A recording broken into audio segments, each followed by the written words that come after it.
Hi students, welcome to your new class. ഇന്നത്തെ ക്ലാസ്സിൽ നമ്മൾ ലാസ്റ്റ് ടോപ്പിക്കാണ് മാർക്കറ്റിൻ്റെ ഡിഫറെൻറ്റ് സിറ്റുവേഷനിൽ മൂന്നാമത്തെ മൊണോപ്പൊളിസ്റ്റിക് കോമ്പറ്റീഷൻ, അതായത് ഇംപെർഫെക്റ്റ് കോമ്പറ്റീഷനാണ്. പെർഫെക്റ്റ് കോമ്പറ്റീഷനും മൊണോപ്പൊളിയും ഇംപെർഫെക്റ്റും ആയിരുന്നു മാർക്കറ്റ് ഉണ്ടായിരുന്നത്.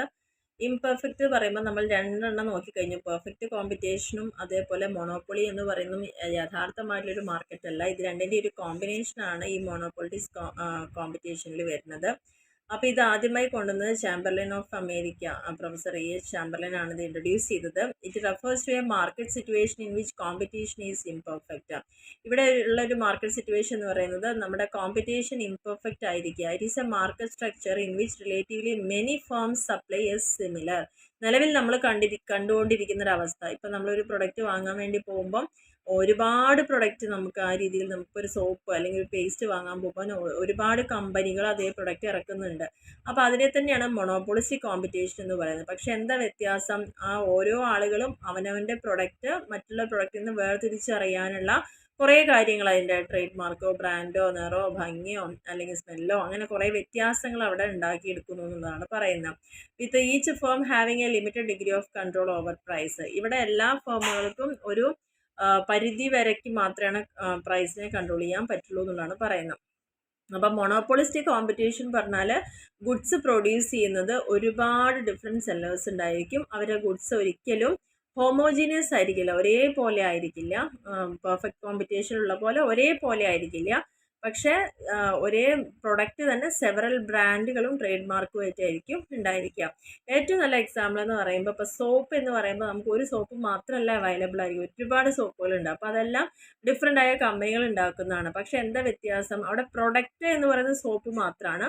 പക്ഷെ അതിന്ന് വേർതിരിച്ചറിയാൻ വേണ്ടിയിട്ട് അവർക്ക് എല്ലാ കമ്പനികളും അവനവൻ്റേതായ വ്യത്യസ്തകൾ അവിടെ കൊണ്ടുവരുന്നു എന്നുള്ളതാണ് പ്രത്യേകത. അപ്പോൾ മൊണോപ്പൊളിസ്റ്റിക് കോമ്പറ്റീഷൻ്റെ ഫീച്ചർ അപ്പോൾ എന്തായിരിക്കും? ലാർജ് നമ്പർ ഓഫ് പ്രൊഡ്യൂസേഴ്സ് ഉണ്ടായിരിക്കും. എന്നാൽ നമ്മൾ പെർഫെക്റ്റ് കോമ്പറ്റീഷൻ പറഞ്ഞാൽ അത്രയ്ക്ക് അത് ലാർജ് ആയിരിക്കില്ല എന്നുള്ളതാണ് വേറെ വ്യത്യാസം. പ്രൊഡക്റ്റ് ഡിഫറൻഷിയേഷൻ ഉണ്ടായിരിക്കും. വേറൊരു പ്രൊഡക്റ്റിൽ നിന്ന് തിരിച്ചറിയാൻ പറ്റുന്ന ലെവലായിരിക്കും പ്രൊഡക്റ്റ് ഉണ്ടായിരിക്കുക. ആർക്കും ഇതിൽ ഫ്രീ എൻട്രിയും എക്സിറ്റും ചെയ്യാം. പിന്നെ സെല്ലിംഗ് കോസ്റ്റിനാണ് പ്രധാനപ്പെട്ട റോൾ എന്ന് പറയുന്നത്. കാരണം ഈ ഒരു കോമ്പറ്റീഷൻ വരുമ്പോൾ അഡ്വർടൈസ്മെൻറ്റും സെല്ലിംഗ് കോസ്റ്റിനാണ് ഭയങ്കര ഇമ്പോർട്ടൻസ്. കാരണം ഓരോ പ്രൊഡ്യൂസേഴ്സും നല്ല കോമ്പറ്റീഷൻ മറ്റുള്ള പ്രൊഡ്യൂസേഴ്സിൽ നിന്ന് ഫേസ് ചെയ്യാറുണ്ട്. അപ്പോൾ അതുകൊണ്ട് തന്നെ അവർക്ക് വലിയൊരു എമൗണ്ട് അഡ്വർടൈസ്മെൻറ്റും സെയിൽസ് പ്രൊമോഷനൊക്കെ വേണ്ടിയിട്ട് കൊടുക്കേണ്ടി വരും. പിന്നെ ഒരിക്കലും എല്ലാ ഫേമും തമ്മിൽ ഒരു കോമ്പിനേഷൻ അവിടെ ഉണ്ടാവുന്നില്ല എന്നുള്ളത്. കാരണം എല്ലാവരും സെപ്പറേറ്റ് ഫേമുകളാണ്, ഉണ്ടാക്കുന്ന പ്രൊഡക്റ്റും ഡിഫറൻഷിയേറ്റഡ് ആണ് എന്നതാണ് ഇതിൻ്റെ പ്രത്യേകത. പിന്നെ മോർ ഇലാസ്റ്റിക് ഡിമാൻഡാണ്. ഈ ഒരു പ്രൊഡക്റ്റ് ഡിഫറൻഷിയേഷൻ ഇല്ലെങ്കിൽ ഡിമാൻഡ് കർവ് എപ്പോഴും ഫേമിൻ്റെ പെർഫെക്റ്റ്ലി ഇലാസ്റ്റിക് ആയിരിക്കും. കാരണം പെർഫെക്റ്റ്ലി കോമ്പറ്റേറ്റീവ് ഫേമിൻ്റെ പോലെ തന്നെ പ്രൊഡക്റ്റ് ഡിഫറൻഷിയേഷൻ ഉള്ളത് കൊണ്ടാണ് ഫേമിന് കുറച്ചെങ്കിലും ഒരു മൊണോപ്പൊളി പവർ അവിടെ കിട്ടുന്നത്. അപ്പോൾ ഡിമാൻഡ് കർവ് എപ്പോഴും മോർ ഇലാസ്റ്റിക് ആയിരിക്കും, അതുകൊണ്ട് തന്നെ ഡൗൺവേർഡ് സ്ലോപ്പിംഗ് ആയിരിക്കും. നെക്സ്റ്റ് എന്ന് പറയുന്നത് നോൺ പ്രൈസ് കോമ്പറ്റീഷനാണ് ഇവിടെ വരുന്നത്. അതായത് ഈ ഒരു സിറ്റുവേഷൻ വരുമ്പോൾ കോമ്പറ്റീഷൻ ജനറലി എങ്ങനെയായിരിക്കും? പ്രൈസിൻ്റെ മുകളിലാവില്ല. ഡിഫറെൻറ്റ് പ്രൊഡ്യൂസേഴ്സ് അവരുടെ പ്രൊഡക്റ്റ് സെല് ചെയ്യുന്നത് ഡിഫറെൻറ്റ് പ്രൈസിലായിരിക്കും. പക്ഷേ അവരെല്ലാം ഒന്നിനോടൊന്ന് പരസ്പരം കോമ്പറ്റ് ചെയ്തുകൊണ്ട് തന്നെയാണ് ചെയ്യുന്നത്. അതിൻ്റെ ക്വാളിറ്റിയിലോ കളറിലോ പാക്കിങ്ങിലോ ഡിസൈനിലോ ഒക്കെ ഒരു കോമ്പറ്റീഷൻ അവരുടെ ഉണ്ടായിരിക്കുകയും ചെയ്യും. പിന്നെ പെർഫെക്റ്റ് നോളജ് ഒന്നും ഈ മാർക്കറ്റിനെ കുറിച്ച് നമുക്ക് കൃത്യമായിട്ട് കിട്ടുന്നില്ല എന്നുള്ളതാണ്. കാരണം ഒരുപാട് പ്രൊഡക്റ്റുകൾ ഉള്ളതുകൊണ്ട് തന്നെ ക്ലോസ് സബ്സ്റ്റിറ്റ്യൂട്ട്സും ഒക്കെ ഉണ്ടാവും. അപ്പോൾ നമുക്ക് കൃത്യമായിട്ടൊരു പ്രൈസോ ക്വാളിറ്റിയോ പ്രൊഡക്റ്റിനെ കുറിച്ചൊന്നും ഒരു കൃത്യമായ ധാരണ നമുക്ക് ഉണ്ടാവില്ല. അപ്പോൾ ഇതാണ് മൊണോപ്പൊളിസ്റ്റിക് കോമ്പറ്റീഷൻ്റെ പ്രത്യേകത എന്ന് പറയുന്നത്. ഇനി ഇംപെർഫെക്റ്റ് കോമ്പറ്റീഷനും മൊണോപ്പൊളിസ്റ്റിക് കോമ്പറ്റീഷനും തമ്മിലുള്ള വ്യത്യാസം എന്താണെന്നുള്ള ഇവിടെ നോക്കാം. ഇംപെർഫെക്റ്റ് കോമ്പറ്റീഷൻ ആവുമ്പോൾ രണ്ടും സിനോണിമസ് അല്ല, എന്നാൽ അത് ഇൻ്റർചേഞ്ചബിളി യൂസ് ചെയ്യാൻ പറ്റൂല. ഇംപെർഫെക്റ്റ് കോമ്പറ്റീഷൻ എന്ന് പറയുന്നത് കുറച്ചുകൂടി വൈഡറാണ്, കുറച്ചുകൂടി കോംപ്രിഹെൻസീവ് ആയിട്ടുള്ള ടേമാണ് മൊണോപ്പൊളിസ്റ്റിക്കിനെക്കാട്ടിലും. മൊണോപ്പൊളിസ്റ്റിക് കോമ്പറ്റീഷൻ എന്ന് പറഞ്ഞാൽ ഒരു മെനി സബ് കാറ്റഗറീസോ, ഒരു ഇംപെർഫെക്റ്റ് കോമ്പറ്റീഷൻ്റെ പല സബ് കാറ്റഗറീസ് ഉള്ളതാണ്. അതുകൊണ്ട് തന്നെ മൊണോപ്പൊളിസ്റ്റിക് കോമ്പറ്റീഷൻ ഒരിക്കലും ഇംപെർഫെക്റ്റ് കോമ്പറ്റീഷനായിട്ട് ഇക്വേറ്റ് ചെയ്യാൻ പറ്റില്ല എന്നാണ് പറയുന്നത്. ഇനി നെക്സ്റ്റ് നമുക്ക് ചോദിച്ചൊരു ക്വസ്റ്റ്യൻ ആയിരുന്നു price output determination under monopolistic competition എന്ന് പറയുന്നത്. നമുക്ക് കൃത്യമായിട്ടൊരു ഇൻഡസ്ട്രിയുടെ അനാലിസിസ് ഒന്നും ഗ്രാഫിക് ടേംസിൽ പറയാൻ പറ്റില്ല. കാരണം എന്താണെന്ന് വെച്ച് കഴിഞ്ഞാൽ ഒന്നാമത്തെ റീസൺ ഇവരുടെ പ്രൊഡക്റ്റുകളെല്ലാം ഡിഫറെൻ്റ് ആണ്. രണ്ടാമത്തെ റീസൺ എന്ന് പറഞ്ഞാൽ ഇവരെല്ലാം ചാർജ് ചെയ്യുന്ന ഒരേ പ്രൈസുമല്ല. അപ്പോൾ അതുകൊണ്ട് തന്നെ ഒരു ഗ്രൂപ്പായിട്ട് അല്ലെങ്കിൽ ഒരു കളക്ഷൻ ഓഫ് ഫേംസ് ഇൻഡസ്ട്രി പറയണേക്കാട്ടിലും ഒരു കളക്ഷൻ ഓഫ് ഗ്രൂപ്പാണ് ഇവിടെ നമുക്ക് പറയാൻ പറ്റുള്ളൂ. ഇതിൽ നമ്മൾ ഗ്രാഫിക് അനാലിസിസ് ഇൻഡിവിജ്വൽ ഫേംസിൻ്റെ ആണ് സ്റ്റഡി ചെയ്യാൻ പറ്റുള്ളൂ. ഈ ഒരു കോമ്പറ്റീഷൻ എന്ന് പറയുമ്പോൾ ഇവിടെ പ്രൈസ് മിക്കവാറും ഡിറ്റർമിൻ ചെയ്യുന്നത് ഒരേ പ്രിൻസിപ്പിൾസിൻ്റെ അടിസ്ഥാനത്തിൽ തന്നെ ആയിരിക്കും. കാരണം പെർഫെക്റ്റ് കോമ്പറ്റീഷനും മൊണോപ്പൊളിയുടെ ഒക്കെ ബേസിലായിരിക്കും. അപ്പോൾ ഇതിലെന്ന് പറയുമ്പോൾ പ്രൈസ് ഡിറ്റർമിൻ ചെയ്യുന്നത് ഒരു പ്രത്യേക പോയിന്റിൽ MRും MCയും ഈക്വൽ ആവുന്ന ഒരു പോയിന്റിലാണ് പ്രൈസ് ഡിറ്റർമിൻ ചെയ്യുന്നത്. അതിലാണ് അവർ മാക്സിമം പ്രോഫിറ്റ് അച്ചീവ് ചെയ്യുന്നത്. അപ്പോൾ നമ്മൾ ആ ഒരു ഡിഫറെൻ്റ് ആയിട്ടുള്ള ഒരു പ്രൈസും ഔട്ട്പുട്ട് ഡിറ്റർമിനേഷൻ നോക്കാം. ഷോർട്ട് റണ്ണിലേക്ക് എങ്ങനെയാണെന്നുള്ളത് ആദ്യം നോക്കാം. ഷോർട്ട് പീരീഡ് എന്ന് പറയുമ്പോൾ മൊണോപ്പൊളിസ്റ്റിക് കോമ്പറ്റീഷനിൽ വളരെ മൊണോപ്പൊളിസ്റ്റുമായിട്ട് താരതമ്യം ചെയ്യാൻ പറ്റുന്ന തന്നെയാണ്. കാരണം എന്താണെന്ന് വെച്ച് കഴിഞ്ഞാൽ ഇവിടെ ഡിഫറൻഷ്യേറ്റഡ് പ്രൊഡക്റ്റ് ആയതുകൊണ്ട് തന്നെ ഒരു പരിധി വരെ അവർ ആ മൊണോപ്പൊളി എൻജോയ് ചെയ്യുന്നുണ്ട്. പിന്നെ ഷോർട്ട് പീരീഡ് ആയതുകൊണ്ട് പെട്ടെന്ന് ഒരു സ്കെയിൽ ഓഫ് ഓപ്പറേഷൻ ഒന്നും അവർക്ക് ചേഞ്ച് ചെയ്യാനൊന്നും പറ്റില്ല. ഷോർട്ട് റണ്ണിൽ ഒരു 3 പോസിബിലിറ്റി ഉണ്ടാവുന്നത് ആ സമയത്ത് ഫേമിന് നല്ലൊരു സൂപ്പർ പ്രോഫിറ്റ് ഉണ്ടാവാം, നോർമൽ പ്രോഫിറ്റ് ആയിരിക്കാം, സീറോ പ്രോഫിറ്റ് ആവാം, അല്ലെങ്കിൽ ലോസും സംഭവിക്കാം എന്നുള്ളതാണ് പറയുന്നത്. ഇനി സൂപ്പർ നോർമൽ പ്രോഫിറ്റിൻ്റെ പോസിബിലിറ്റി എന്ന് പറയുന്നത് ഷോർട്ട് റൺ ആയതുകൊണ്ട് തന്നെ ഒരു അബ്നോർമൽ പ്രോഫിറ്റ് അവർക്ക് ഏൺ ചെയ്യാം.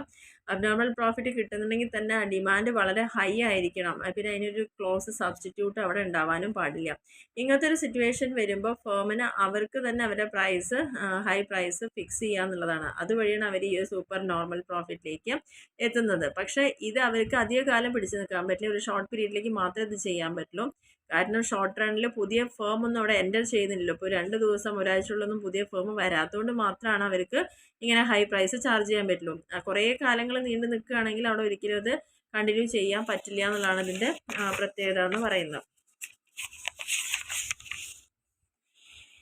ഇനി നോർമൽ പ്രോഫിറ്റ് അല്ലെങ്കിൽ സീറോ പ്രോഫിറ്റിൻ്റെ സാധ്യത എന്ന് പറയുന്നത് നമ്മുടെ പ്രൊഡക്റ്റുകളുടെ ഡിമാൻഡ് അത്ര വലിയ ഹൈ ഒന്നും അല്ലെങ്കിൽ ഫേമിന് ഒരു നോർമൽ പ്രോഫിറ്റ് മാത്രമേ കിട്ടുള്ളൂ. നേരത്തെ കേസിൽ നല്ല ഹൈ ആകുമ്പം അവർക്ക് തന്നെയാണ് അതിൻ്റെ കുത്തക മുഴുവൻ കിട്ടിയിട്ടുണ്ടായിരുന്നത്. പക്ഷേ ഇവിടെ നോർമലായിട്ട് മാത്രമേ ഉള്ളൂ ഡിമാൻഡെങ്കിൽ നോർമൽ പ്രോഫിറ്റ് ആയിരിക്കും ഉണ്ടായിരിക്കുക എന്നാണ് പറയുന്നത്. പിന്നെ ലോങ് റണ്ണിൽ എങ്ങനെയാണ് ഇക്വിലിബ്രിയത്തിൽ മൊണോപ്പൊളിസ്റ്റിക് കോമ്പറ്റീഷൻ എന്ന് പറയുന്നുണ്ട്. ഇവിടെ എന്താണെന്ന് വെച്ച് കഴിഞ്ഞാൽ അവർക്ക് സമയം കൂടുതൽ കിട്ടുന്തോറും അവരുടെ സപ്ലൈ ഒക്കെ അഡ്ജസ്റ്റ് ചെയ്യാൻ പറ്റും. അവരുടെ ഡിമാൻഡ് അനുസരിച്ച് തന്നെ അവരുടെ സപ്ലൈ ഒക്കെ അഡ്ജസ്റ്റ് ചെയ്യാൻ പറ്റുക. പിന്നെ എല്ലാ ഫാക്ടേഴ്സ് ഓഫ് പ്രൊഡക്ഷൻ നമ്മൾ പറയാറുണ്ടല്ലോ, വേരിയബിൾ ആയിരിക്കും ലോങ് റണ്ണിൽ. അതുകൊണ്ട് തന്നെ ഫേമിന് എന്ത് വേണമെങ്കിലും എൻ്റെ സൈസ് ഓഫ് പ്ലാന്റ് ഒക്കെ നമുക്ക് ഏത് എക്സ്റ്റെൻറ്റ് വരെയും ചേഞ്ച് ചെയ്യാൻ പറ്റും. ഷോർട്ട് പീരീഡ് ആകുമ്പോൾ ചില ഫേമിന് മാത്രമായിരിക്കും മൊണോപ്പൊളിസ്റ്റിക് കോമ്പറ്റീഷനിൽ സൂപ്പർ നോർമൽ പ്രോഫിറ്റ് ഒക്കെ ഒബ്റ്റെയിൻ ചെയ്യാൻ പറ്റുള്ളൂ. അപ്പോൾ ഇത് കണ്ടിട്ട് തന്നെ പുതിയ ഫേംസ് അവിടേക്ക് എന്ത് ചെയ്യും, പെട്ടെന്ന് എൻട്രി ചെയ്യും. അപ്പോൾ അതിൻ്റെ ഫലമായിട്ട് അവർക്ക് ന്യൂ ഫോംസ് ഒക്കെ എൻട്രി ചെയ്യുമ്പോൾ അവരുടെ പ്രൊഡക്റ്റിൻ്റെ ഡിമാൻഡൊക്കെ മെല്ലെ മെല്ലെ കുറയാൻ തുടങ്ങും. അപ്പോൾ പ്രൊഡക്ഷനും സപ്ലൈയും ഒക്കെ അവിടെ കൂടും. അതിൻ്റെ ഫലമായിട്ട് പ്രൈസ് അവിടെ കുറയുകയും ചെയ്യുക എന്നുള്ളതാണ്. അപ്പോൾ അതുകൊണ്ട് തന്നെ ലോങ് റണ്ണിൽ സൂപ്പർ നോർമൽ പ്രോഫിറ്റ് എന്നൊരു സംഭവം തന്നെ അവിടെ ഉണ്ടാവുന്നില്ല. കാരണം ആ ഫേമിന് ലോസ് ഉണ്ടാവുക, ഷോർട്ട് പീരീഡിൽ ലോസ് ഉണ്ടാവാനും ചില ഫേമിന് ആ ഇൻഡസ്ട്രി വിട്ടു പോകാനും കൂടി ഒരു കാരണമാണ്. അതുകൊണ്ട് തന്നെ ഡിമാൻഡ് എന്ന് പറയുന്നത് അവിടെ എക്സിസ്റ്റിംഗ് ഫേമിന് മാത്രമായിരിക്കും അത് കൂടിക്കൊണ്ടിരിക്കുക. അവിടെ നിലനിൽക്കുന്ന ഫേമിന് മാത്രമായിരിക്കും ഇൻക്രീസ് ചെയ്യാൻ പറ്റുക. അപ്പോൾ പ്രൊഡക്ഷനും സപ്ലൈ ഒക്കെ ഡിക്രീസ് ആവും. അതിൻ്റെ ഫലമായിട്ട് പ്രൈസ് ഇൻക്രീസ് ചെയ്യും ഒരു പരിധി വരേക്കും. ഏകദേശം ആവറേജ് കോസ്റ്റ് അല്ലെങ്കിൽ ഏകദേശം അതിന് തൊട്ട് മുകളിലേക്ക് വരുന്ന ഒരു സ്ഥിതിയിലേക്ക് വരും. അപ്പോൾ മാത്രമാണ് ഈ ഫേമിന് ഒരു നോർമൽ പ്രോഫിറ്റ് അവിടെ അച്ചീവ് ചെയ്യാൻ സാധിക്കുന്നുള്ളൂ എന്നുള്ളതാണ് ഈ ഒരു കണ്ടീഷനിൽ പറയാനുള്ളത്. ഇനി മോണോപ്പൊളിസ്റ്റിക് കോമ്പറ്റീഷൻ്റെ ലിമിറ്റേഷൻസ് എന്തൊക്കെയാണ്? ഒന്ന് അൺയൂസ്ഡ് കപ്പാസിറ്റിയാണ്. അൺയൂസ്ഡ് കപ്പാസിറ്റി എന്ന് പറയുന്നത് ഈ ഒരു കോമ്പറ്റീഷൻ വരുമ്പോൾ അതിൻ്റെ എക്വിലിബ്രിയം ഔട്ട്പുട്ട് എന്ന് പറയുന്നത് ഓപ്റ്റിമം ഔട്ട്പുട്ടിനേക്കാൾ കുറവായിരിക്കും. അതുകൊണ്ട് പല കഴിവുകളും അവർ യൂസ് ചെയ്യാതെ പോകുന്നൊരവസ്ഥ. പിന്നെ അഡ്വർടൈസ്മെൻറ്റിന് വേണ്ടി ഒരുപാട് പൈസ ചിലവാക്കണത്, അൺഎംപ്ലോയ്മെൻറ്റ് ഉണ്ടാവുക. കാരണം റിസോഴ്സ് ഒന്നും കൃത്യമായിട്ട് യൂട്ടിലൈസ് ചെയ്യുന്നില്ലെങ്കിൽ അവിടെ ആവറേജ് കോസ്റ്റ് കർവൊക്കെ ലോങ് റണ്ണിലേക്ക് മിനിമം പോയിന്റിൽ നിൽക്കുള്ളൂ. അങ്ങനെ വരുമ്പോൾ അൺഎംപ്ലോയ്മെൻറ്റ് ഉണ്ടാവുക, ഇൻഎഫിഷ്യൻസി ഉണ്ടായിരിക്കുക, കൺസ്യൂമേഴ്സൊക്കെ ഹിപ്നോട്ടൈസ് ചെയ്തിരിക്കുന്ന ഒരു പ്രൊഡക്റ്റ് ഡിഫറൻഷിയേഷൻ വരുന്ന സമയത്ത് അതിൻ്റെ ബ്യൂട്ടി എന്ന് പറയുന്നത് ഓരോ ആളുകളുടെയും കണ്ണിൽ ഡിഫറെൻ്റ് ആയിരിക്കും. അപ്പോൾ ഡിഫറെൻറ്റ് ബ്രാൻഡ് നെയിംസും കളറും പാക്കേജും ഒക്കെ വരുമ്പം അത് വ്യത്യസ്തത പുലർത്താനുള്ള സാധ്യത കൂടുതലാണ്. ചിലപ്പോൾ ഈവൻ ഇൻഫീരിയർ ക്വാളിറ്റി ഗുഡ്സും കൂടി ഹയർ പ്രൈസിന് അവിടെ ചാർജ് ചെയ്യാൻ പറ്റുന്ന ഒരു സിറ്റുവേഷനാണ് വരുന്നത്. മൊണോപ്പൊളിസ്റ്റിക് കോമ്പറ്റീഷൻ തമ്മിലുള്ള ഡിഫറൻസുകൾ ഇവിടെ പറയുന്നുണ്ട്. വളരെ ഇമ്പോർട്ടൻ്റ് ആയിട്ടൊരു ക്വസ്റ്റ്യൻ തന്നെയാണ്. മൊണോപ്പൊളിയിൽ പറയുമ്പോൾ ഒറ്റ പ്രൊഡ്യൂസർ മാത്രമേ ഉണ്ടാവുന്നുള്ളൂ. മൊണോപ്പൊളിസ്റ്റിക്കിൽ ലാർജ് നമ്പർ ഓഫ് സെല്ലേഴ്സ് ഉണ്ടായിരിക്കും. മൊണോപ്പൊളിയിൽ പ്രൊഡക്റ്റ് ഡിഫറൻഷിയേഷൻ ഉണ്ടാവുന്നില്ല, പക്ഷേ പ്രൊഡക്റ്റ് കൂടുതൽ ഡിഫറൻഷിയേറ്റ് ചെയ്യുന്നത് മൊണോപ്പൊളിസ്റ്റിക്കിലാണ്. മൊണോപ്പൊളിയിൽ കോമ്പറ്റീഷൻ ഇല്ല, പക്ഷേ ഇവിടെ നല്ല ഒരു പരിധി വരേക്ക് കോമ്പറ്റീഷൻ ഉണ്ട്. മൊണോപ്പൊളിയിൽ പുതിയ ഫേംസ് ഒന്നും പെട്ടെന്ന് എൻ്റർ ചെയ്യാൻ പറ്റില്ല, പക്ഷേ മൊണോപ്പൊളിസ്റ്റിക്കിൽ അതിന് അവർ ഷോർട്ട് റണ്ണിലാണെങ്കിലും മാർക്കറ്റിലേക്ക് അവർക്ക് എൻ്റർ ചെയ്യാം. മൊണോപ്പൊളിയിലാവുമ്പം പ്രൊഡക്റ്റിൻ്റെ ഡിമാൻഡ് എന്ന് പറയുന്നത് ലെസ് ഇലാസ്റ്റിക് ആണ്, കാരണം അവിടെ ക്ലോസ് സബ്സ്റ്റിറ്റ്യൂട്ട് ഒന്നും ഇല്ല, അതുകൊണ്ടാണ്. പക്ഷേ മൊണോപ്പൊളിസ്റ്റിക്കിൽ ഡിമാൻഡ് എന്ന് പറയുന്നത് ഇലാസ്റ്റിക് ആണ്, കാരണം അവിടെ ക്ലോസ് സബ്സ്റ്റിറ്റ്യൂട്ട്സ് അവിടെ അവൈലബിൾ ആണ്. മൊണോപ്പൊളിയിൽ സെല്ലിംഗ് കോസ്റ്റിന് യാതൊരു പ്രാധാന്യവും ഇല്ല. പക്ഷെ അതേസമയം മൊണോപ്പൊളിസ്റ്റിക്കിലാവുമ്പോൾ സെല്ലിംഗ് കോസ്റ്റിന് ഭയങ്കര റോൾ അവിടെ ഉണ്ട് എന്നുള്ളതാണ് പറയുന്നത്. ഇനി പെർഫെക്റ്റ് കോമ്പറ്റീഷനും മൊണോപ്പൊളിസ്റ്റിക് കോമ്പറ്റീഷനും തമ്മിലുള്ള സിമിലാരിറ്റികൾ എന്തെല്ലാമാണ്? രണ്ട് മാർക്കറ്റിലും ഇൻഡിപെൻഡൻ്റ് ആയിട്ട് വർക്ക് ചെയ്യുന്നു. അതിൻ്റെ റെസ്പോൺസും കോമ്പറ്റേറ്റേഴ്സിൻ്റെ റെസ്പോൺസൊക്കെ അതുമായി ബന്ധപ്പെട്ട് അവർ തന്നെയാണ് ചെയ്യുന്നത്. രണ്ട് മാർക്കറ്റ് സിറ്റുവേഷനിലും ഫ്രീ എൻട്രി ഗ്യാരണ്ടി ചെയ്യുന്നുണ്ട്. ഇനി പെർഫെക്റ്റ് കോമ്പറ്റീഷനും മൊണോപ്പൊളിസ്റ്റിക് കോമ്പറ്റീഷനുള്ള ഡിഫറൻസ് ഇവിടെ പറയുന്നുണ്ട്. പെർഫെക്റ്റിലാണെങ്കിൽ ഐഡൻറ്റിക്കൽ പ്രൊഡക്റ്റ് ആയിരിക്കും, മൊണോപ്പൊളിസ്റ്റിക്കിൽ കോമ്പറ്റീഷൻ ഡിഫറൻഷ്യേറ്റഡ് ആയിരിക്കും. പെർഫെക്റ്റിൽ ഒരു റിയൽ കൺസെപ്റ്റ് അല്ല, മൊണോപ്പൊളിസ്റ്റിക് എന്ന് പറയുന്ന റിയൽ കൺസെപ്റ്റ് ആണ്. പെർഫെക്റ്റ് കോമ്പറ്റീഷനിൽ large number of buyers and sellers ഉണ്ട്. ഇവിടെ അതിൻ്റെ അത്രയ്ക്കുള്ള മെമ്പേഴ്സ് ഉണ്ടാവില്ല എന്ന് മാത്രമേ ഉള്ളൂ. പെർഫെക്റ്റ് കോമ്പറ്റീഷനിൽ ബയറും സെല്ലറും പെർഫെക്റ്റ് നോളജ് ഉണ്ടായിരിക്കും മാർക്കറ്റിനെ കുറിച്ച്. ഇവിടെ നമുക്ക് അങ്ങനെ ഒരു ഇൻഫർമേഷൻ ഇല്ല. പെർഫെക്റ്റ് കോമ്പറ്റീഷനിൽ സെല്ലിംഗ് കോസ്റ്റിന് യാതൊരു പ്രാധാന്യമില്ല. മൊണോപ്പൊളിസ്റ്റിക്കിൽ നല്ല ഇമ്പോർട്ടൻസ് ഉണ്ട്. പെർഫെക്റ്റിലെ കോമ്പറ്റേറ്റീവ് ഫേംസ് പ്രൈസ് ടേക്കേഴ്സ് ആണ്. ഇവിടെ മെയിനായിട്ട് പ്രൈസ് മേക്കേഴ്സ് ആണ് വരുന്നത്. പ്രൈസ് കോമ്പറ്റീഷൻ പെർഫെക്റ്റ് കോമ്പറ്റീഷനിൽ ഡിമാൻഡ് കർവ് ഹൊറിസോണ്ടലായിരിക്കും. ഇവിടെ സ്ലോപ്പിംഗ് ഡൗൺവേർഡ് കർവ് ആയിരിക്കും ഉണ്ടായിരിക്കുക. പെർഫെക്റ്റ് കോമ്പിനേഷനിൽ AR ആൻഡ് MR ഒക്കെ straight line parallel to X axis ആയിരിക്കും. പ്രൈസും ഡിമാൻഡും AR ആൻഡ് MR ഒക്കെ സെയിം ആയിരിക്കും. മൊണോപ്പൊളിസ്റ്റിക്കലി വരുമ്പോൾ പ്രൈസും ഡിമാൻഡും AR ഒക്കെ സെയിം ആണ്. പക്ഷേ MR എന്ന് പറയുന്നത് ARനേക്കാൾ കുറവായിരിക്കുന്നതാണ് ഇതിൻ്റെ പ്രത്യേകത. അപ്പോൾ ഇനി നെക്സ്റ്റ് ഇതിൽ വരുന്ന ടോപ്പിക്കാണ് ഒളിഗോപ്പൊളി. നിർബന്ധമായി പഠിക്കണം, റിപ്പീറ്റ് ചെയ്യുന്നൊരു ക്വസ്റ്റ്യൻ ആണ്. എന്താണ് ഒളിഗോപ്പൊളി എന്ന് പറയുന്നത്? അപ്പോൾ ഇതിലെന്ന് പറയുമ്പോൾ ഫ്യൂ, അതായത് ഒട്ടുമില്ലായ്മയില്ല, വളരെ അധികമല്ല, വളരെ ചുരുക്കം ആളുകൾ മാത്രം എൻ്റർ ചെയ്യുന്നൊരു മാർക്കറ്റ്. ഫ്യൂ ആൻഡ് പോളിൻ എന്ന് പറഞ്ഞാൽ സെൽ എന്ന് പറയാം. അപ്പോൾ ഒളിഗോപ്പൊളി എന്ന് പറഞ്ഞാൽ market situation there are only few sellers, only A few sellers producing homogeneous, അല്ലെങ്കിൽ ഒന്നില്ലെങ്കിൽ ഹോമോജിനിയസ് ആവാം, അല്ലെങ്കിൽ ഡിഫറൻഷ്യേറ്റഡ് പ്രൊഡക്റ്റ് ആയിരിക്കും. എന്താണെങ്കിലും നമ്പർ ഓഫ് സെല്ലേഴ്സ് വളരെ കുറവാണ്. ഇവിടെ ഒരു കോമ്പറ്റീഷൻ എന്ന് പറയുന്ന കുറച്ച് ആളുകളുടെ ഇടയിലായിരിക്കും. പക്ഷേ അതിൻ്റെ പ്രത്യേകത എന്ന് പറയുന്നത് ആ ചെറിയ എണ്ണം കുറവാണെങ്കിലും ഫേമുകൾ വളരെ ബിഗ് ഫേംസ് ആയിരിക്കും, അവർ കോമ്പറ്റ് ചെയ്യാൻ വേണ്ടി തന്നെ ആയിരിക്കും. അതിൻ്റെ റീസൺ എന്ന് പറയുന്നത് ഇവർക്ക് ലാർജ് ക്യാപിറ്റലൊക്കെ വേണ്ടി വരും. പിന്നെ എക്കണോമീസ് ഓഫ് സ്കെയിൽ ഉണ്ടായിരിക്കും, അഗ്രസീവ് ഓൺടർപ്രണേഴ്സ് ആയിരിക്കും, patent right, merge, possession of some essential റിസോഴ്സുകളൊക്കെ ഉള്ള ആളുകളാണ് ഈ ഒരു ഒളിഗോപ്പൊളി സിസ്റ്റത്തിലേക്ക് വരുന്നതെന്നുള്ളതാണ് പറയുന്നത്. അതിന് ഡിഫറെൻറ്റ് ഫീച്ചേഴ്സ് എന്തൊക്കെയാണെന്ന് നോക്കാം. ഒളിഗോപ്പൊളിയുടെ ഫ്യൂ സെല്ലേഴ്സ് മാത്രമായിരിക്കും ഉണ്ടായിരിക്കുക. അതായത് നമ്പർ ഓഫ് സെല്ലേഴ്സ് എന്ന് പറഞ്ഞാൽ വളരെ സ്മോൾ ആയിരിക്കും. ഒരു 2 സെല്ലർ അല്ലെങ്കിൽ ഒരു 4 സെല്ലർ വരെ അങ്ങനെയൊക്കെ അവരാണ് ഡോമിനേറ്റ് ചെയ്യുന്നത്. ഹോമോജിനിയസ് ആയിരിക്കാം, അല്ലെങ്കിൽ ഡിഫറൻഷ്യേറ്റഡ് പ്രൊഡക്റ്റ് അവർക്ക് യൂസ് ചെയ്യാം. പിന്നെ ഇന്റർ ഡിപ്പെൻഡൻസ് ആയിരിക്കും ഫേമുകൾ തമ്മിലുണ്ടായിരിക്കാം. All the sellers depend upon each other. ഇപ്പോൾ 4 സെല്ലേഴ്സ് ഉള്ള ഒരു ഫേം ആണെങ്കിൽ ആ 4 പേര്, ഒരാൾ ബാക്കി 3 പേരും ഡിപ്പെൻഡ് ചെയ്യുന്നുണ്ട് അവിടെ ചെയ്യുന്ന ഓരോ കാര്യങ്ങൾക്കും. എന്ത് കാര്യങ്ങളുണ്ടെങ്കിലും പരസ്പരം അവർ നോക്കി മറ്റുള്ളവർ ചെയ്യുന്ന പോലെ ചെയ്യാൻ പറ്റുള്ളൂ. പ്രൈസ് റിജിഡിറ്റി ഉണ്ടാവുന്നു എന്നുള്ളതിൻ്റെ പ്രത്യേകത. ഈ ഒരു റീസൺ ഫേമിന് ഒരിക്കലും അവരുടെ ഇഷ്ടത്തിനനുസരിച്ച് പ്രൈസ് ചേഞ്ച് ചെയ്യാനൊന്നും പറ്റില്ല. പ്രൊഡക്റ്റിൻ്റെ പ്രൈസ് ഒന്നും ചേഞ്ച് ചെയ്യാൻ പറ്റില്ല. അപ്പോൾ മാർക്കറ്റ് പ്രൈസിൽ എപ്പോഴും അത് റിജിഡായി നിൽക്കും, അല്ലെങ്കിൽ സ്റ്റേബിളായി നിൽക്കും. പിന്നെ മൊണോപ്പൊളി എന്നൊരു എലമെൻറ്റ് ഇവിടെ ഉണ്ട്, കാരണം കുറച്ച് ഫേമുകൾ ഉള്ളതുകൊണ്ട് തന്നെ ആ ഒരു രീതി അവിടെ അഡോപ്റ്റ് ചെയ്യുന്നുണ്ട്. എക്സസീവ് ആയിട്ടുള്ള എക്സ്പെൻഡിച്ചർ അഡ്വർടൈസ്മെൻറ്റിനൊക്കെ വേണ്ടി ഇവർക്ക് ധാരാളം കൊടുക്കേണ്ടി വരും. പ്രൈസൊന്നും കുറയ്ക്കുന്നുമില്ല, കൂട്ടാനും പറ്റില്ല. അപ്പോൾ അവർക്ക് സെയിലൊക്കെ കൂടണമെന്നുണ്ടെങ്കിൽ നല്ല അഡ്വർടൈസ്മെൻ്റ് ഒക്കെ ആവശ്യം വരുമ്പോൾ നല്ലൊരു റോള് അവിടെ ചിലവ് ഉണ്ടാവുന്നുണ്ട്. പിന്നെ ഡിമാൻഡ് കർവ് അൺസർട്ടൺ ആയിരിക്കും. ഈ ഒരു സിറ്റുവേഷനിൽ ഫേമിന് ഒരിക്കലും അതിൻ്റെ ഡിമാൻഡ് ഫോർകാസ്റ്റ് ചെയ്യാൻ പറ്റില്ല, അല്ലെങ്കിൽ റവന്യൂ കർവ് ഫോർകാസ്റ്റ് ചെയ്യാൻ പറ്റില്ല. അതുകൊണ്ട് തന്നെ കോമ്പറ്റീറ്റേഴ്സ് അവരുടെ പോളിസിയൊക്കെ ചിലപ്പം ചേഞ്ച് ചെയ്യാനും ചെയ്യാതിരിക്കാനൊക്കെ സാധ്യത ഉണ്ട്. ഇതുകൊണ്ട് തന്നെ ഡിമാൻഡ് ഓർ റവന്യൂ കർവ് എന്ന് പറയുന്നത് അൺസർട്ടൺ ആണ്, അല്ലെങ്കിൽ ഇൻഡിറ്റർമിനേറ്റ് ആണെന്ന് പറയാൻ കാരണം. ഇനി ഒളിഗോപ്പൊളി എന്ന് പറയുന്നതിൻ്റെ ക്ലാസിഫിക്കേഷനാണ്. പ്രൊഡക്റ്റ് ഡിഫറൻഷിയേഷൻ ഉണ്ടാവാം എന്ന് പറഞ്ഞില്ലേ, അപ്പോൾ അതിൻ്റെ ബേസിൽ 2 പറയുന്നുണ്ട്. Pure or perfect oligopoly, differentiated or imperfect oligopoly. അപ്പോൾ ആദ്യത്തെ കേസിൽ പ്യുവർ എന്ന് പറയുമ്പം എല്ലാ ഫേമുകളും ഇൻഡസ്ട്രിയിലത്തെ പ്രൊഡ്യൂസ് ചെയ്യുന്നതും സെല്ലൊക്കെ ഒരേപോലെ ഹോമോജിനസ് പ്രൊഡക്റ്റ് ആയിരിക്കും, അതാണ് പെർഫെക്റ്റ്. ഡിഫറൻഷ്യേറ്റഡ് പറയുമ്പം അവിടെ ഫേമുകളെല്ലാം ഉണ്ടാവും, പക്ഷെ അവരെല്ലാം ക്ലോസ് സബ്സ്റ്റിറ്റ്യൂട്ട്സോ അല്ലെങ്കിൽ ഡിഫറൻഷ്യേറ്റ് ചെയ്യുന്ന പ്രൊഡക്റ്റ് ആയിരിക്കും ഉണ്ടായിരിക്കുക. ഇതാണ് ഡിഫറൻഷിയേഷൻ്റെ ബേസിലുള്ള ക്ലാസിഫിക്കേഷൻ. ഇനി എൻട്രിയുടെ ബേസിൽ പറയുമ്പോൾ ഓപ്പൺ ഒളിഗോപ്പൊളി ഉണ്ട്, ക്ലോസ്ഡും ഉണ്ട്.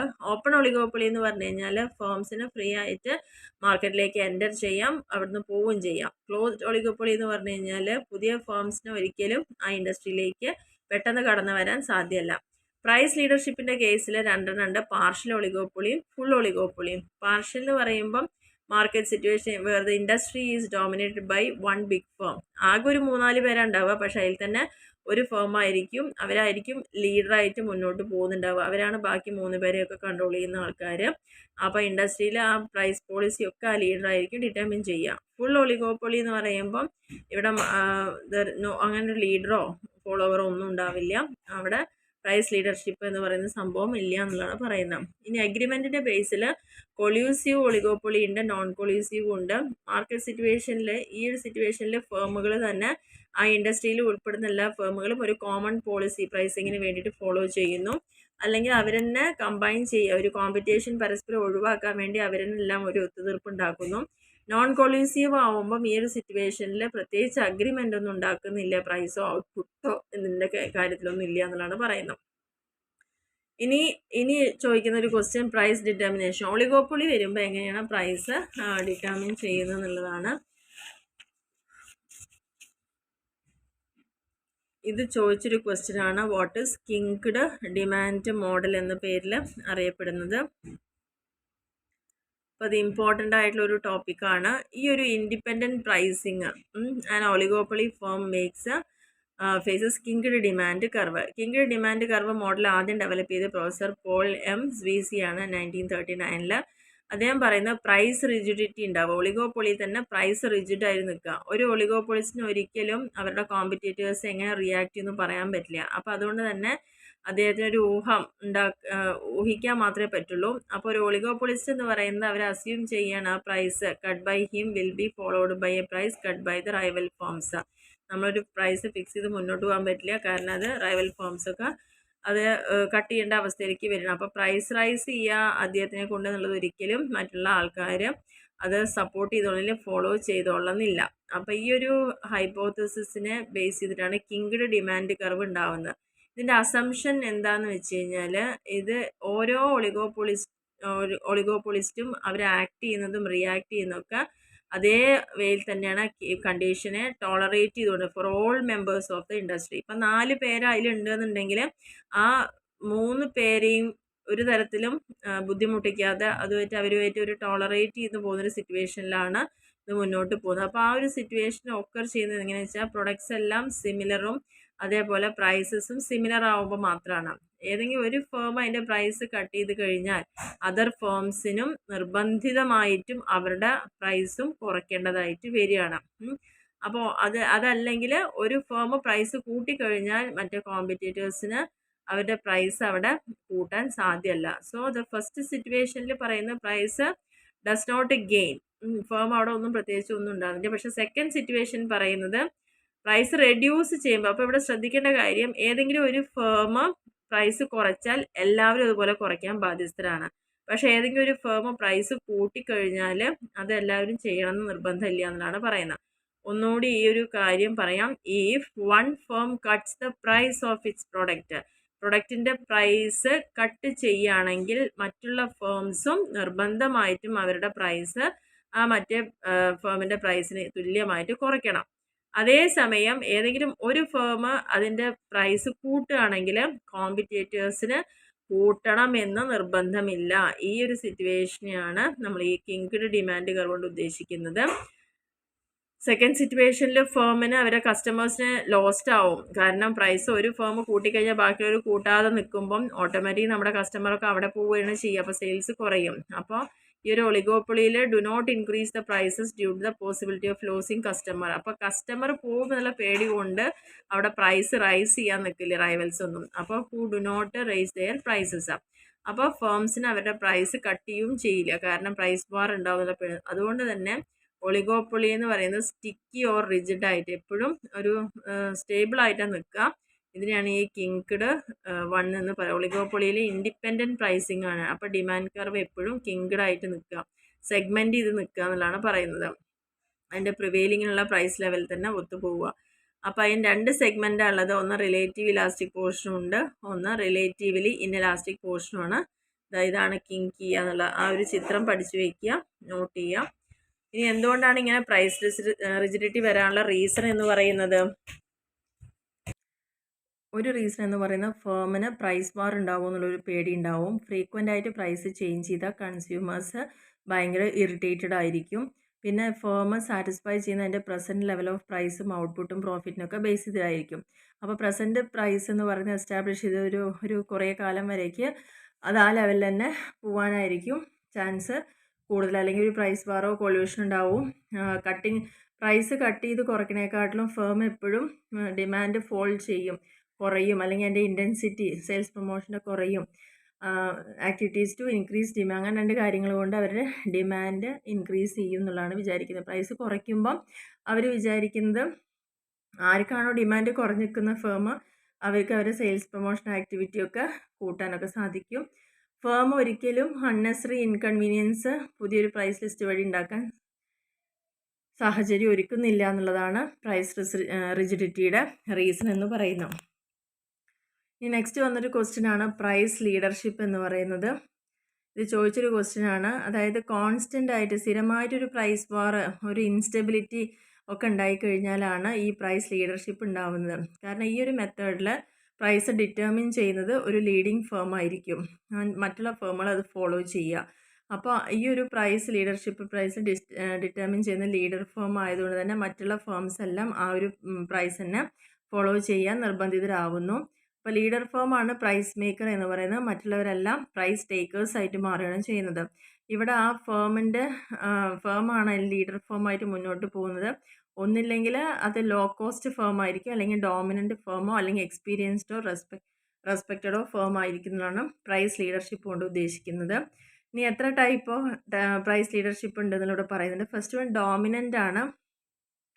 ഡോമിനൻ്റ് പ്രൈസ് ലീഡർഷിപ്പ് എന്ന് പറയുന്നത് ഇവിടെ ഈ ഒരു സിറ്റുവേഷനിൽ ഒറ്റ ലാർജ് ഫേം ആയിരിക്കും വിത്ത് ഫ്യൂ സ്മോൾ ഫേംസും. ഒരു ലാർജ് ഫേമും മറ്റുള്ള എല്ലാ സ്മോൾ ഫേമും ആയിരിക്കും. അപ്പോൾ ആ ലാർജ് ഫേം ആയിരിക്കും ഇവിടെ അധികാരം കൈയടക്കുന്നുണ്ടാവുക. അതുകൊണ്ട് തന്നെ പ്രൊഡ്യൂസ് ചെയ്യുന്ന മേജർ ഷെയറും ടോട്ടൽ ഔട്ട്പുട്ടിൻ്റെ ഇൻഡസ്ട്രിയിൽ അവർ തന്നെ ആയിരിക്കും. അപ്പോൾ മാർക്കറ്റിനെ ഡോമിനേറ്റ് ചെയ്യുന്നു അവർ തന്നെ ആയിരിക്കും. എല്ലാ ഫേമുകളും അവരെ ഫോളോ ചെയ്യുന്നു ആൻഡ് അവരുടെ പ്രൈസ് എല്ലാം ആക്സെപ്റ്റ് ചെയ്യുന്നു എന്നുള്ളതാണ് പറയുന്നത്. ഇതാണ് ഡോമിനൻ്റ് പ്രൈസ് ലീഡർഷിപ്പ് എന്ന് പറയുന്നത്. നെക്സ്റ്റ് ബാരോമെട്രിക് പ്രൈസ് ലീഡർഷിപ്പ് പറയുന്നുണ്ട്. ഈ ഒരു മെത്തേഡിൽ എക്സ്പീരിയൻസ്ഡ് ആൻഡ് റെപ്യൂട്ടഡ് ആയിട്ടുള്ള ഒരു ഫേം ആയിരിക്കും ഉണ്ടായിരിക്കുക. മറ്റുള്ള ഫേമിൻ്റെ താല്പര്യങ്ങളെ പ്രൊട്ടക്റ്റ് ചെയ്യുന്നതിന് വേണ്ടിയിട്ട് ഈ ഒരു മേഖലയിൽ അവിടെ ലാർജ് ഫേം ആയിക്കോളണം നിർബന്ധമില്ല, പക്ഷെ അവർ എക്സ്പീരിയൻസ്ഡും അതേപോലെ റെപ്യൂട്ടഡ് ആയിട്ടുള്ളൊരു ഫേം ആയിരിക്കും. അതാണ് ബാരോമെട്രിക്കിൻ്റെ പ്രത്യേകത. അഗ്രസീവ് പ്രൈസ് ലീഡർഷിപ്പ് എന്ന് പറയുന്നത് ഇവിടെ ലീഡർഷിപ്പ് ഒരു ഡോമിനേറ്റിംഗ് ഫേം നിർബന്ധിതമായിട്ട് ഒരാളെ ഏറ്റെടുക്കേണ്ട അവസ്ഥയാണ്. ബാക്കിയെല്ലാം അവരുടെ പോളിസി ഫോളോ ചെയ്യുക എന്നുള്ളതും. അപ്പോൾ if any of the firm resist, ഏതെങ്കിലും ഒരു ഫേം ഈ കാര്യത്തിൽ പ്രതിഷേധിക്കുകയാണെങ്കിൽ it will be competed out of the market by a dominant firm. അപ്പം അവരെ ആ മാർക്കറ്റിൽ നിന്ന് പുറത്താക്കാൻ ആ ഡോമിനൻ്റ് ഫേമിന് സാധിക്കും. ഇതാണ് അഗ്രസീവ് പ്രൈസ് ലീഡർഷിപ്പ് എന്ന് പറയുന്നത്. ഇനി price leadership by a dominant ഫേമും ഉണ്ട്, ലോ കോസ്റ്റ് ഫേമും ഉണ്ട്. Price output determination generally explain ചെയ്യുന്ന ഡോമിനൻ്റ് പ്രൈസ് ലീഡർഷിപ്പ് തന്നെയാണ്. ഇവിടെ 2 ഫേം ഉണ്ടെന്ന് വിചാരിക്കുക. ഒന്ന് എൽ ആൻഡ് എഫ്. അപ്പോൾ cost of production of L എന്ന് പറയുന്നത് less than that of F ആയിട്ടെങ്കിൽ നമുക്ക് അസ്യൂം ചെയ്യാം both the firms are producing ഒരേപോലത്തെ പ്രൊഡക്റ്റ് ആണെന്ന് നമുക്ക് അസ്യൂം ചെയ്യാം. ഈ ഒരു അസംഷനിലാണ് അതിൻ്റെ ഔട്ട്പുട്ടും പ്രൈസും ഒക്കെ നമ്മൾ ഫിക്സ് ചെയ്യുന്നത്. ഇനി ലോ കോസ്റ്റ് ഫേം ആണെങ്കിൽ ചില സമയത്ത് ലോ കോസ്റ്റ് ഫേമുകൾ പ്രൈസ് ലീഡറായിട്ട് ആക്ട് ചെയ്യാറുണ്ട്. അവർ തന്നെയാണ് പ്രൈസ് ഫിക്സ് ചെയ്യുക, മറ്റുള്ള ഫേംസിന് താല്പര്യങ്ങളെ നോക്കിക്കൊണ്ടാണ്. അപ്പോൾ അവരും കൂടി അത് ആക്സെപ്റ്റ് ചെയ്യുന്നു എന്നുള്ളതാണ് ഇവിടെ പറയുന്നത്. ഇനി ഈ പ്രൈസ് ലീഡർഷിപ്പിൻ്റെ ആവശ്യകതയെക്കുറിച്ച് പറയുന്നുണ്ട്. പ്രൈസ് ലീഡർ എന്ന് പറയുന്നത് വളരെ എഫിഷ്യൻ്റ് ആയിരിക്കണം. എല്ലാ കാര്യങ്ങളെയും കൃത്യമായിട്ട് സ്റ്റഡി ചെയ്യാനും അനലൈസ് ചെയ്തിട്ടൊക്കെ വേണം അവർ കാര്യങ്ങൾ തീരുമാനിക്കുക എന്നുള്ളത്. പ്രൈസ് എപ്പോഴും ഡിറ്റർമിൻ ചെയ്യുന്നത് അതിൻ്റെ മോണോപ്പൊളിയുടെ ലെവലിലായിരിക്കും. പ്രൈസ് ഡിറ്റർമിൻ ചെയ്യുന്ന ലീഡർ എന്ന് പറയുന്ന അവർ ബാക്കിയുള്ള ഫേംസൊക്കെ അത് ഫോളോ ചെയ്യുന്നുണ്ടോ, ലോയലായിട്ട് ഓണസ്റ്റായിട്ട് ചെയ്യുന്നുണ്ടോ എന്നൊക്കെ നോക്കുക. പ്രൈസ് ലീഡർ എപ്പോഴും പ്രൈസ് ചേഞ്ച് ചെയ്തുകൊണ്ടേ വീണ്ടും വീണ്ടും ചേഞ്ച് ചെയ്തുകൊണ്ടിരിക്കാൻ പാടില്ല.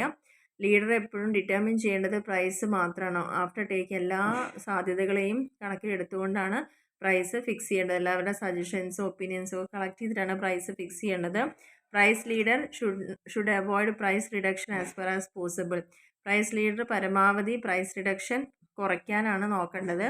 ഇഫ് ഹി ഡസ് സോ, അങ്ങനെ ചെയ്യുകയാണെങ്കിൽ മറ്റുള്ള ഫോളോവേഴ്സിൻ്റെ ഒരു വിശ്വാസം അവിടെ നഷ്ടപ്പെടുന്നു എന്നുള്ളതാണ് പ്രത്യേകത. ഇനി പ്രൈസ് ലീഡർഷിപ്പിൻ്റെ അഡ്വാൻറ്റേജസ് എന്തൊക്കെയാണെന്നുള്ളത്. ഒന്ന്, അൺസർട്ടനിറ്റി ഇല്ലാതെ ആക്കുക. അതേപോലെ പ്രൈസ് വാർ എലിമിനേറ്റ് ചെയ്യുക. പിന്നെ കോമ്പറ്റീഷൻ കുറയ്ക്കാൻ നോക്കുക. കോപ്പറേഷൻ, പരസ്പര സഹകരണം ഉണ്ടാക്കിയെടുക്കാൻ ശ്രദ്ധിക്കുക. പ്രൊട്ടക്ഷൻ കൊടുക്കുക സ്മോൾ ഫേംസിനൊക്കെ. അവർക്ക് എന്തെങ്കിലും കോസ്റ്റിംഗ് പ്രിൻസിപ്പിളിലൊക്കെ അറിവില്ലെങ്കിൽ അതിനെക്കുറിച്ചൊക്കെ പറഞ്ഞ് കൊടുക്കുകയും അവരെ പ്രൊട്ടക്റ്റ് ചെയ്യുകയും ചെയ്യാൻ ശ്രമിക്കുക. പിന്നെ ഈ ഒരു മെത്തേഡ് എന്ന് പറഞ്ഞാൽ വളരെ ഈസി ആയിട്ട് നമുക്ക് അഡോപ്റ്റ് ചെയ്യാം. ഇങ്ങനെ നമ്മൾ അഡോപ്റ്റ് ചെയ്യുകയാണെങ്കിൽ എല്ലാ പ്രൈസിങ്ങിൻ്റെ കേസിൽ ഒരു യൂണിഫോമിറ്റി അവിടെ ഉണ്ടാവുന്നു എന്നുള്ളതാണ് ഇതിൻ്റെ പ്രത്യേകത. അപ്പോൾ ഇതൊക്കെയാണ് പ്രൈസ് ലീഡർഷിപ്പിൻ്റെ അഡ്വാൻറ്റേജസ് എന്ന് പറയുന്നത്. അപ്പോൾ ഇതോടുകൂടി നമ്മുടെ 5th ചാപ്റ്റർ ഇവിടെ കംപ്ലീറ്റ് ആയിട്ടുണ്ട്. ഇതിൽ ഈ ക്വസ്റ്റ്യൻ പേപ്പർ നോക്കുന്ന സമയത്ത് ഒരുപാട് ക്വസ്റ്റ്യൻസ് ഇതിൽ റിപ്പീറ്റ് ചെയ്ത് കാണിച്ചിട്ടുണ്ട്. അപ്പോൾ അതെല്ലാം നന്നായിട്ട് ഫോക്കസ് ചെയ്ത് പഠിക്കാം. അപ്പോൾ എല്ലാവർക്കും വീഡിയോ ക്ലിയർ ആയെന്ന് വിചാരിക്കുന്നു. Okay, thank